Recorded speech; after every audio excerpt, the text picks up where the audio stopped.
చంద్రన్న చిందాబా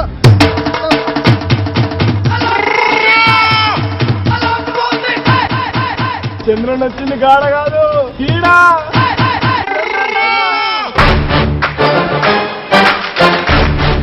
చంద్రన్న కాశీకి వెళ్ళాడు కాషాయం కట్టుకునే హెలికాప్టర్లు వస్తాడు అనుకున్నారా?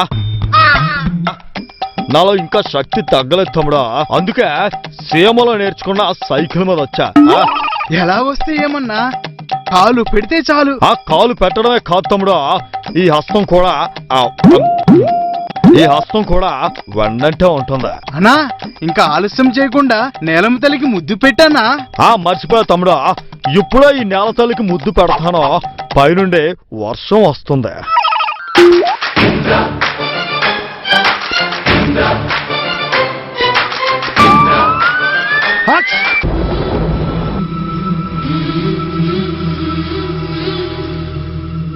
రాలసీమలో ఈ వేళ రతనాల ధారలే కురిసేలా,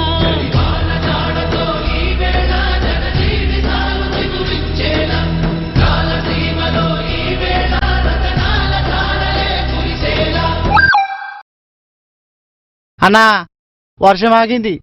ఆగిపోయింది వర్షం కాదు, పైపులో నుండి నీళ్లు. అయితే ఎస్, ఈ నీళ్లు శంకారెడ్డి ఇంటి పైపులో నుండి వచ్చినవే. తడిచి ముద్దైపోతున్నావా? ఏ నీళ్ళైతేనే ఇవి కూడా ఈ నేల నుండి వచ్చినవేగా? కాదు, డబ్బు పెట్టి మరో ప్రాంతం నుండి తెప్పించినవి. సేమ పరువు తీసావు కదా. శభాష్ చంద్రసేనారెడ్డి, నీలోని రోషం పౌరుషం ఏమాత్రం తగ్గలేదు. అందుకే నువ్వు నాకు నచ్చావు.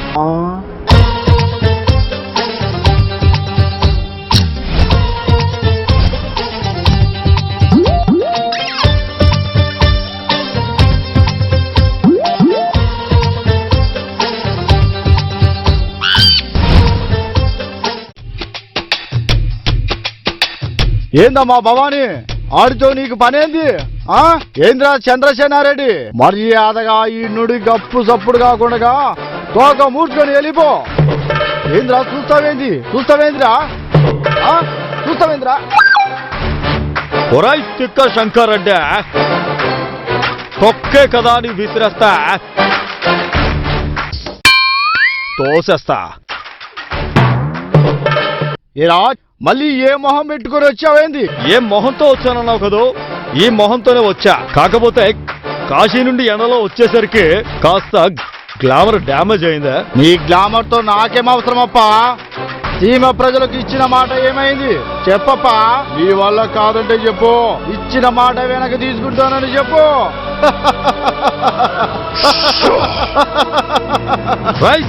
శంకర్ రెడ్డి, ఇచ్చిన మాట తప్పడం ఈ చంద్రసేనారెడ్డి వంశంలోనే లేదా?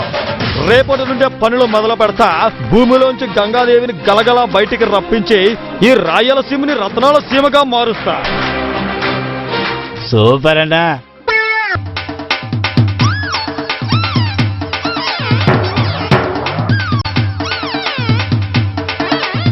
రాయలసీమలో ఈ వేళ రతనాల ధారలే కురిసేలా.